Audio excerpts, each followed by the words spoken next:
একজন গরিব মানুষের ছেলে, একজন বড় লোকের মানুষের ছেলে, দুজনে একই স্কুলে পড়াশোনা করে, একই কলেজে এবং একই ভার্সিটিতে পড়াশোনা করতে গেছে।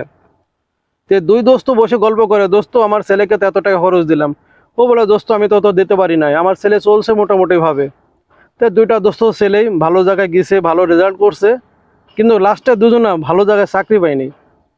তো ওই লোকটা বলছে, দোস্ত আমার ছেলেকে টাকা পয়সা খরচ করে তো ভালো জায়গায় পড়াশোনা করালাম, সব কিছু করালাম, কিন্তু ছেলেটা চাকরি পেলো না। দোস্ত তোর ছেলেটার কি অবস্থা? তাহলে দোস্ত আল্লাহর রহমতে ছেলেটা আমার খুব ভালো আছে, ভালো একটা জায়গায় জব পাইছে এবং ভালো স্যালারিও পায়। কোম্পানি থেকে তাকে গাড়ি গিফট করছে এবং বাড়িও গিফট করছে, শুধু তার পারফরমেন্স ভালো দেখে। তো ভাই, এই গল্পটা একটা লোকের বিষয় নিয়ে গল্প করলাম, দুটা দোস্তর বিষয়। কারণ মানুষ ছোট জায়গায় থাকলে যে উপরে উঠবে না এরকম না, আবার মানুষ বড় হওয়ার পরে যে সে বড় জায়গায় থাকবে এরকম কোনো কথা নাই। কারণ নিজের চেষ্টাকে নিজে করতে হবে। যদি চেষ্টা করতে পারেন তা আপনি ভালো জায়গায় থাকতে পারবেন, যদি চেষ্টা না করেন কখনো ভালো জায়গায় থাকতে পারবেন না।